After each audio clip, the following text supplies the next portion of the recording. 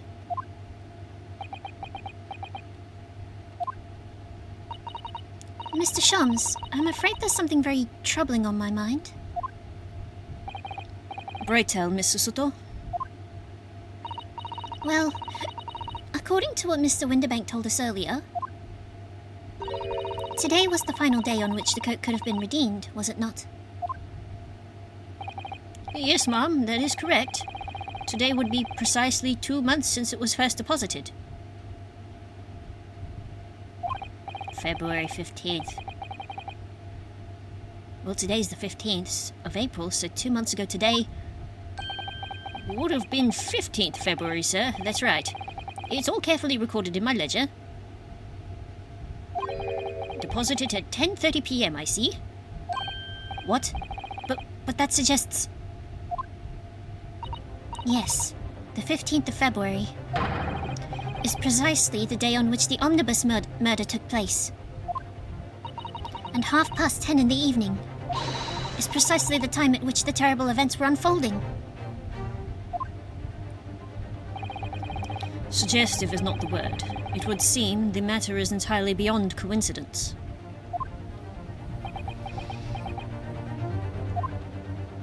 What say you, Mr. Benedict? You are, of course, at liberty to make whatever outlandish deductions you choose. However... I must insist you hand over the music box disc now. He's just grabbed Windibank's revolver. It would be a terrible shame for you to return to your native land in a box. Sir, are you being serious right now? Jeez. He's got his finger on the trigger too. What do I do?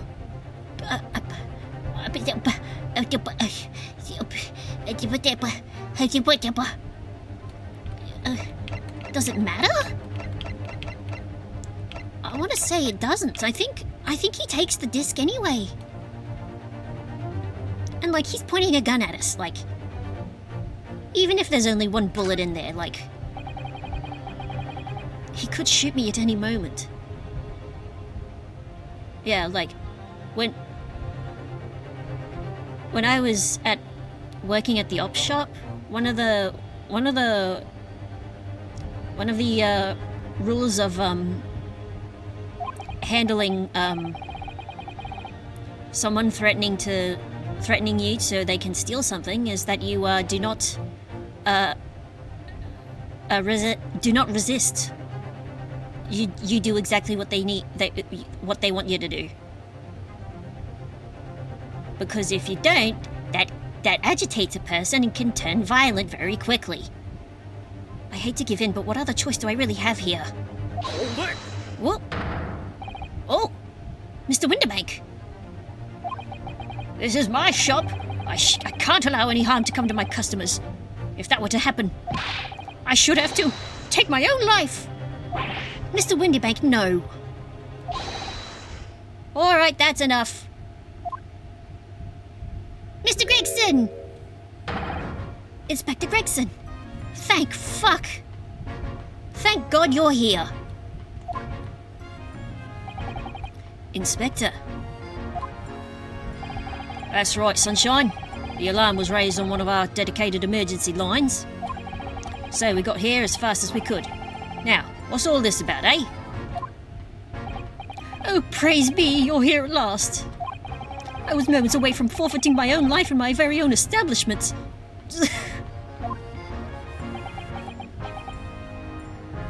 Could you please turn the gun away now? Thank you. Jeez. It's very confronting. It would seem you have the upper hand.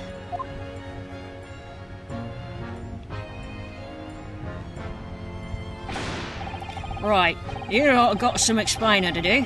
I don't appreciate being bothered with some petty argy-bargy. Petty? Mr. Windibank very nearly met with his end. Yeah, by his own gun, as far as I can tell. Oh dear. And the whole of Britain could meet with its end if I don't get to the bottom of the case I'm supposed to be working on. What on earth is the case, Inspector? Spare no detail, Gregson. Oh, fuck, not him again. Oh, I might have said a little too much. No matter. It's nothing to do, it's nothing to do with you lot. Anyway, sir, you're gonna have to come with me down to the station. But of course, Inspector. Ah! He's getting away! Get after him, lads! Whistle the beat officer, too! Sir! Wheep! Hold on. I've got the whistle. Hold on.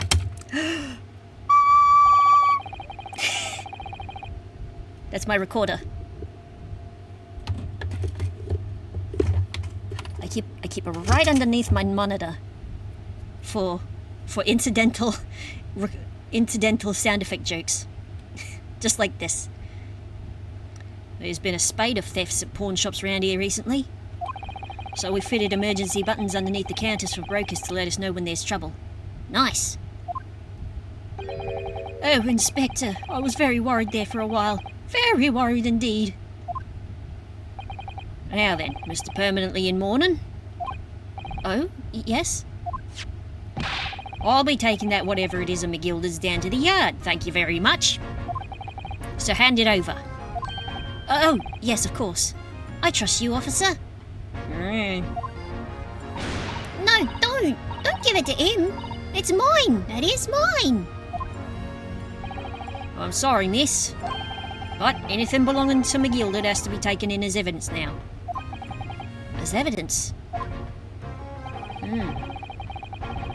If the police demand something as evidence, my dear fellow, we have no choice but to capitulate. Or we could tell them to come back with a warrant. Or is that not a law yet in 1899? Maybe not. It's all yours, Inspector. Ah.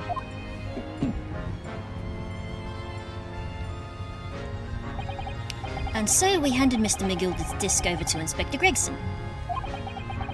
And we were summarily turfed out of the shop and onto the street.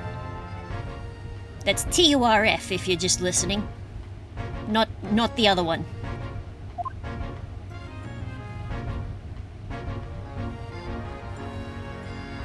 To be continued.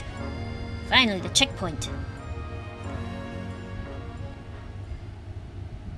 Alright. Save. Alright. Whew.